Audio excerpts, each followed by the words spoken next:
Hey guys, what's good? Mike here, Laker Talk. I want to talk about Yi Jianlian, the big 7-footer from China that the Lakers are in the process of signing. I want to touch on Nick Young and Jordan Clarkson. Let's start with Yi Jianlian. Big 7-footer from China. This news broke about 3 days ago. Lakers in the process of signing him to a 1-year deal. When the news story broke, I wasn't too excited about it. Why? Because I just wasn't expecting a signing like this from the Lakers.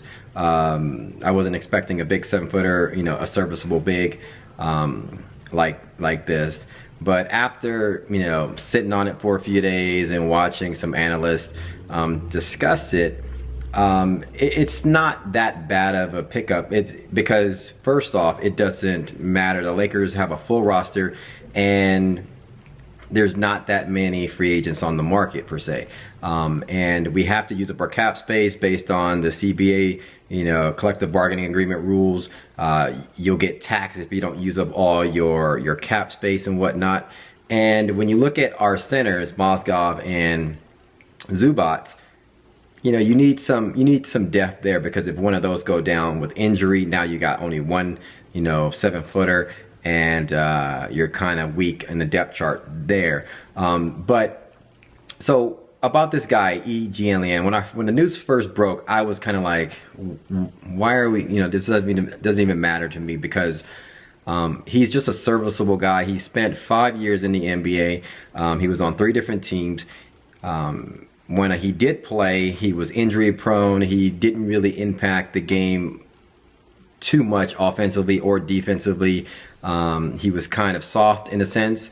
He didn't bang, didn't really have a great upside to his game. He left the NBA, went to China, spent 4 years in China, and played really well in China, and have been playing really well, averaging I think 22, 24, 26 points a game in the Chinese Basketball Association, whatever. And so, you know, maybe he's worked on his game. He obviously expanded his game. One thing about him, as a 7-footer, he can shoot the 3-ball. And not that it means a lot, but the game has changed over the last 4 years in the NBA, and international players like this, their game is well fit for the modern NBA. You have, you know, having guys who are stretch 4s and stretch 5s who can, you know, shoot from the outside. That's what today's NBA game is all about. Now, he did average 20 points in the Olympics, but I don't really like to talk about those type of stats, because you know, in the Olympics is kind of bloated or whatnot. Players, you know, play well. Some players don't play well. It's really not indicative of what they can really do. But the way I see him, it's not like you can pick him up on any of the 32 teams and he's not going to impact, he's not going to move the needle one way or the other. That's why when the news broke, it was kind of like, yeah, whatever. But for the Lakers, we have cap room. I believe the money that we're going to spend on him is either between $1 million and $8 million, meaning it can go up to $8 million in incentives. But it doesn't matter. At the end of the day, the Lakers roster is full, and then money had to be spent anyway. And so when I see him as a serviceable big, someone that can only give us minutes, right? When he's out there, he's not going to be the focal point, but if he can be serviceable, if he can stretch the floor, if he can shoot the 3, he'll fit well with Luke Walton's you know, offense, you know, shooting, passing, you know, and defending. Obviously, he's not better defensively than Mozgov or Zubac. Even Zubac at 19, Zubac is a better shot blocker. Zubac actually likes to bang down low. He has a bigger, you know, he has that sort of game. And this guy, I think is more of a, you know, like to play outside and shoot the ball and things like that. And so if left open, he can knock down the shot. You know, he can hit close to 50%, and he shot, you know, in the 40s and from 3.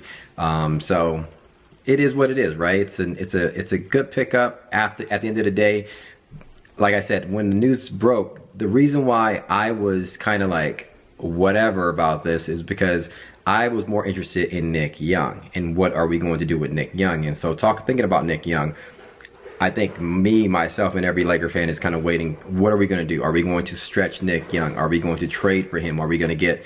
Are we going to trade for him, or potentially there could be a trade where we trade Nick Young for some future second-round pick? Anyway, that's what I think me and a lot of Laker fans were waiting for in terms of what is the next move from the Lakers.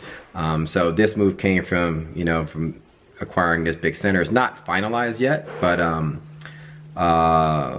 I think it will go down. It's you know, it's what we're hearing and what everyone's talking about. But that's what I was thinking about with Nick Young. You know, he came out the other day saying that he wants to be friends with D'Angelo. I think it's just, it's beyond the point now. We have to just move him for basketball reasons, and we just have to move him, get over, you know, any problems of having to answer these questions on whether or not he's going to fit well with D'Angelo Russell. We just got to stretch him and move on.